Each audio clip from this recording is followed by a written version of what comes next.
Welcome to Dialogue Interview Series.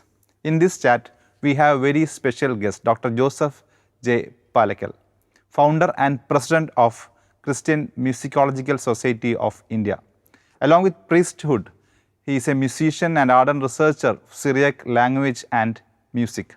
He has contributed articles to several international publications. Welcome, Father Joseph J. Palakal, CMI. We are delighted to have you with us. So, in this interview series, the first time I'm interviewing a musician. Okay. So, if you are comfortable, we can start with a song. Sure. Yeah. I'm delighted. Thank you for inviting me to this Asianet News and Allied Channels audiences. And it is an honor to be with you. I'm going to chant a song in Aramaic. Aramaic. Syriac. Okay, yeah. Both are the same. Yeah. Barak mar, barak mar, barak mar, Makharwalan, Maran walahan Rahmanu sad taibusag, Sedra se Halen shwehev kandishav makhyane wala hae kadla shavenan bashrara kadla shavenan.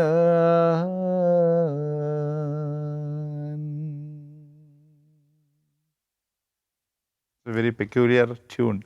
What does this song mean? Okay, I appreciate the use the word peculiar. That is the first and foremost thing. It is in fact peculiar. The song is from Syriac Kurbana in Syriac, which we don't usually hear these days. And here is, in the middle of the Kurbana, the priest, the celebrant becomes aware that he is insufficient to deal with the sacred mysteries. So he is telling God, I am unworthy.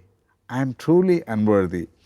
Kadilla Shavenan, I am unworthy.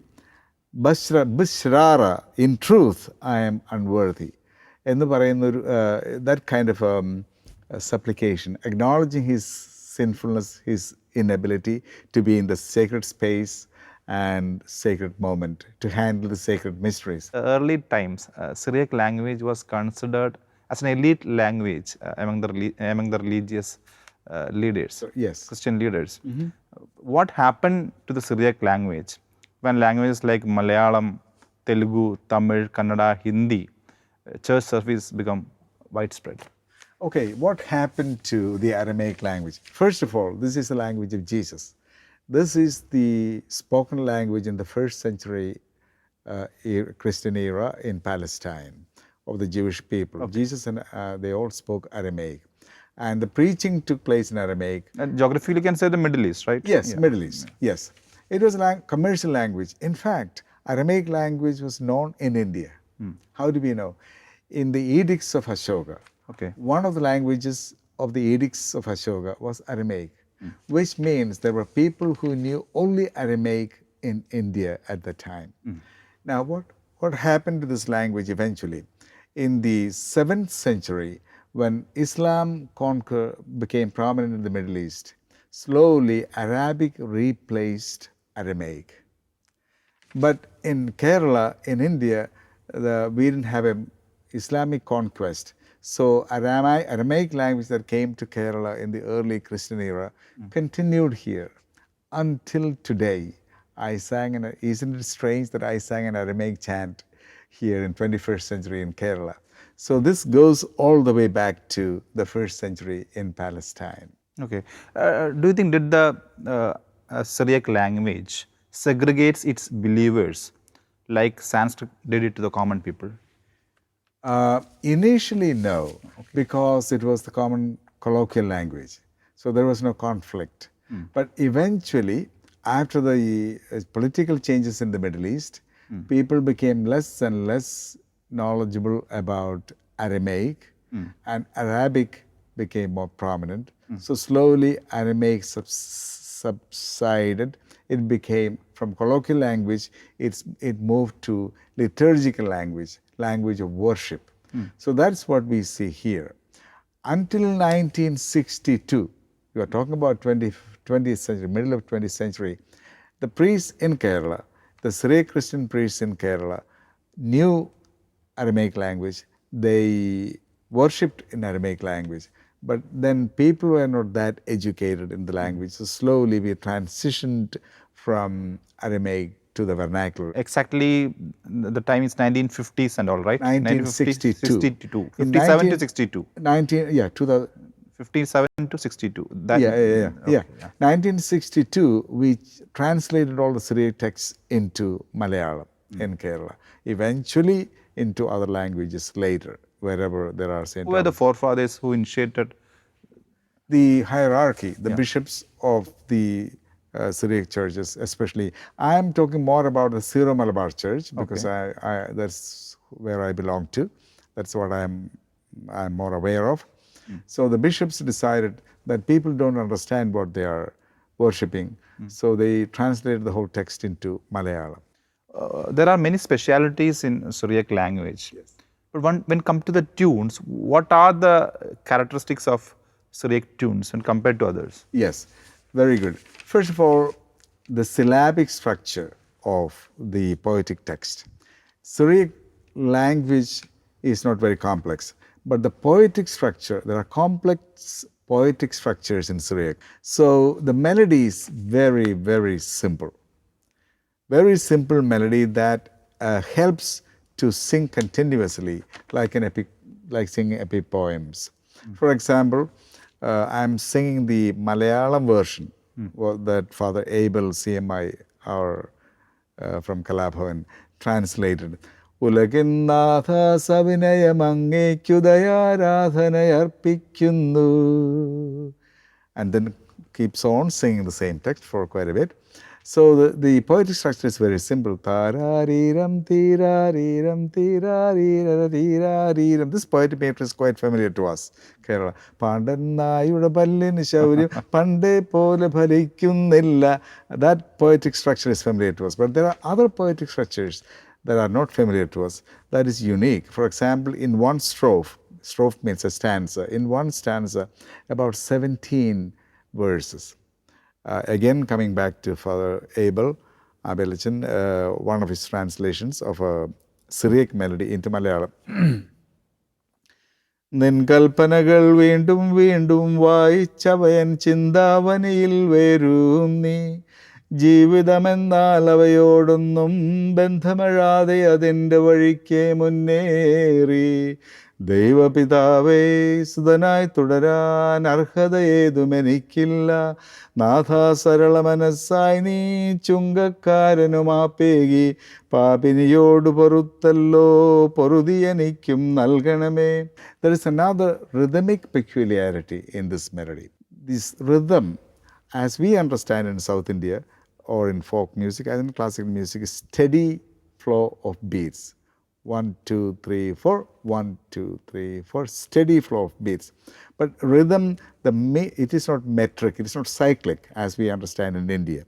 It is what I would call, through my research, is semantic rhythm, meaning rhythm according to the meaning of semantic structure of the text. നിൻകൽപ്പനകൾ വീണ്ടും വീണ്ടും വായിച്ചവയൻ ചിന്താവനിയിൽ വേരൂന്നി. There's a pause there. And that's a time for meditation. Another, that is one semantic unit, meaning unit. നിൻകൽപ്പനകൾ വീണ്ടും വീണ്ടും വായിച്ചവൻ ചിന്താവനിയിൽ വരും ജീവിതമെന്നാൽ അവയോടൊന്നും ബന്ധമഴാതെ അതിൻ്റെ വഴിക്ക് മുന്നേറി. Another semantic unit. So there is a pause there. So it takes into consideration the musicality of the common people, not specialists, but ordinary people. So the whole congregation can sing. They don't have to strain to reach a higher pitch or a too low a pitch. Later, the Europe, the Latin, got domination over the Christianity. Political domination. Political domination. So what happened to the Syriac language, tradition and music? Okay, good question. Rome was the political machinery in those days. They had the power, they had the money, they had the institutions. So they took over the whole thing. Fortunately, Persia, Edessa, the land of Aramaic culture, so that was outside the Roman Empire. So Eastern Christianity evolved, flourished in Eastern regions outside the Roman Empire. So they were not affected by that. India were not affected by the influence of Rome. We grew independently. That is one reason why we should treasure the Aramaic language and liturgy in India and in the Middle East. Okay, personally I am not much exposed to Syriac music, so initially I feel a little bit complex when it comes to text. Okay. When I talk, before this interview, when I talked to some church choir groups, they said the Syriac chants at first seems bitter, then sweet later.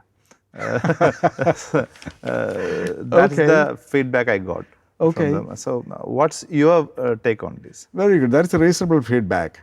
My take on this is, because I grew up with it. I was born in 1951. So the liturgy was still in Aramaic, Syriac. Aramaic and Syriac are the same, first of all. So at Pallipuram in my church, there were good church musicians. Alappuzha Pallipuram. Alappuzha Pallipuram. So I grew up listening to them. I was mesmerized by this music, the way they sang, the melodies and all that. So my ears were tuned to it. At the age of 9, I made my debut public singing by singing a Syriac chant. It's amazing that as a 9-year-old boy, I learned a Syriac melody for the feast of the Blessed Virgin Mary on August 14th.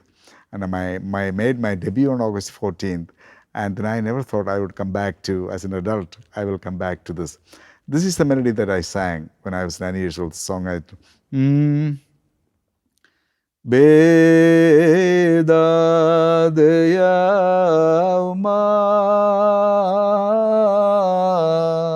Nagadol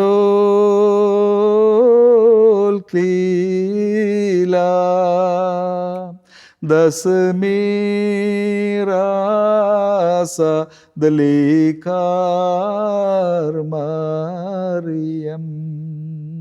Mariam, Mary, that is the word, Aramaic word for Mary. So when you look back, is it complex? Yes, it is not. It is different from what we are used to in Kerala. But once we pay attention and learn the technique, the music structure, then it becomes easy. In India, what are the experiments going on in Syrian music? In my little research, there are some commendable efforts to blend Syriac music with Carnatic and Hindustani ragas. Okay, there are two aspects to that question. One is my own experiment with introducing raga into Hindustani raga into Aramaic chants. The other is there has been in the 17th, 18th and 19th centuries, there has been a blending of Aramaic tradition and Indian tradition. Why 17, 18, 19, after the Portuguese came here, they wanted to change our worship language into Latin. But our forefathers resisted because they clung on to the Aramaic language because that's the language of Jesus. They had that affinity toward that tradition. But Portuguese missionaries wanted to change it. They resisted it. And what happened? They translated Latin chants into Malayalam. Chants to Malayalam? I'm sorry. They translated Latin chants into Aramaic, Syriac. So the theme remained the same, but the language changed. And in that transition, there were also Indian elements came in. Example, Tandum ergo is a Latin chant that is used particular occasions in church around the world.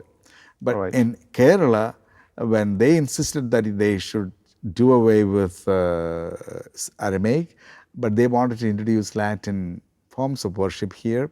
So what our forefathers did was they took the chants and translated them into Aramaic. So they felt comfortable. We are singing Latin text, but we are singing it in Aramaic. And what did they do? For example, they incorporated Indian rhythms and Kollandashane. This is typical translation of a Latin chant. But look at the rhythm structure. Kollandashane nakare ule nes godmayo selera. 1 2 3 1 2 3 4 1 2 3 1 2 3. It's like our Misra Chapadala, 7-beat talam. Not that 7-beat talam is not available in other cultures, but the way we divide the 7 beats into 1 2 3 1 2 3 4 into 3 segments is peculiar to India, especially South India.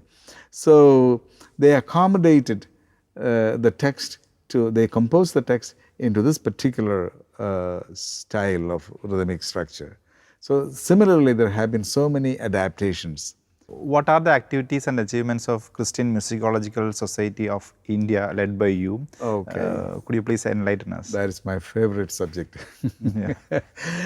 When I was doing my studies, I went to United States to do masters in ethnomusicology.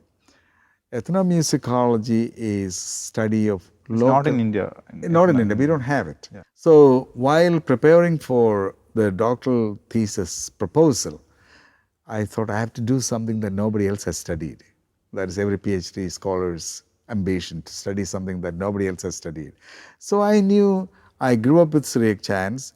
I knew that this Syriac chants is complex, and so why shouldn't I take that for my dissertation? So my proposal was about Syriac chants in South India.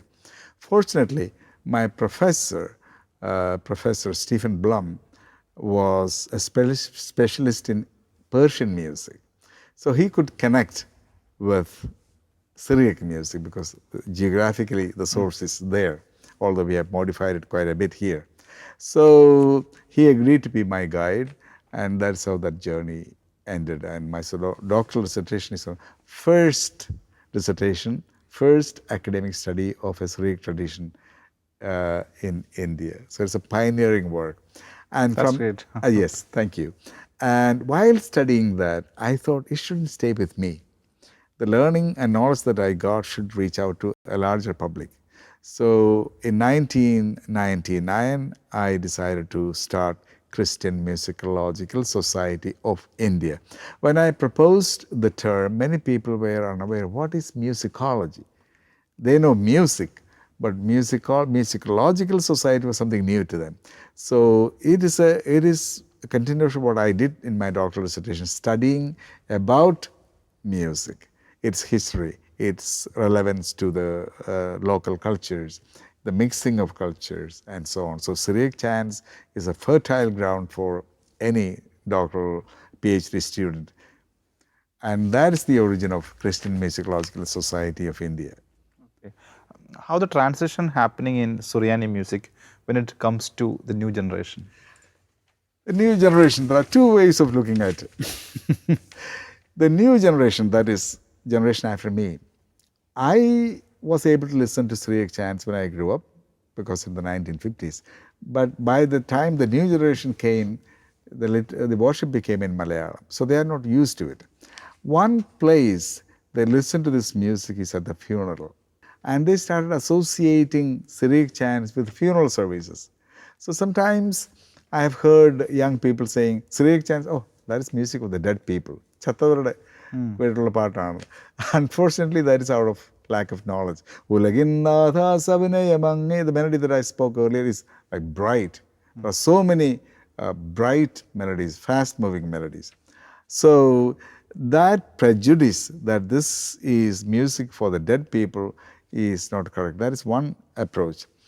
Recently, after I started the Aramaic project, which we may be talking about in a little while, Christian Musicological Society of India, I started introducing Syriac chants to the younger people. In this popular culture, we should document all these things digitally. So what are the attempts to archive the Syriac music? Yes, very good. This is precisely what I'm doing now. This was my idea. The inspiration I got from New York, from the university studies on the PhD training, because we are studying music of different peoples in the world. The Christian Musicological Society of India, their primary concern is documentation. And so whenever I come for summer here, I have a team in Kadavandra, in Panampalli Nagar, And so I go with them and go to the field, contact old priests and old people, not only priests, church musicians, talk to them and document their melodies, starting from my own parish at Alapura Pallipuram. I grew up with this man, Paulos Vadapallil, and I went to him and documented him. He's no more. Most of those people are no more. Since you asked this, my biggest contribution, I wish I brought a copy of that CD. I will make it available. It's on the website. In 1999, I organized a recording of Syriac chants for a commercial recording for a company in Pan Records called Pan Records in Netherlands. It contains Syriac chants, original Syriac chants sung by priests who knew the language, who were in the tradition, including the main singer was Father Abel CMI. He was sickly, but he came to Mananam in Kottayam. We had a conference, and then we did the recording there. Most of them were old priests. And that CD is a precious product of intangible world culture. My all summer vacation that I come here is a working vacation. I don't spare a day. My brother takes me around Kerala. We travel throughout Kerala, locate people, record them. And once I go back to America, the office in Panampalli Nagar, they edit it and they send it to me. I write notes about it. So all these materials are now available on YouTube. YouTube is our storage place. So I am creating a database that can be accessed by anybody, anywhere in the world. The most recent development was Russian Orthodox Church is planning an encyclopedia of Christian chants around the world. And they contacted me to talk about Syriac chants, to write a chapter on Syriac Aramaic chants in India. So I completed it before the war, Ukrainian war. I said, I don't know what is happening now. They haven't contacted me. I haven't seen the proof of it yet. They're supposed to send me the Gali proof. I haven't had a chance to see it.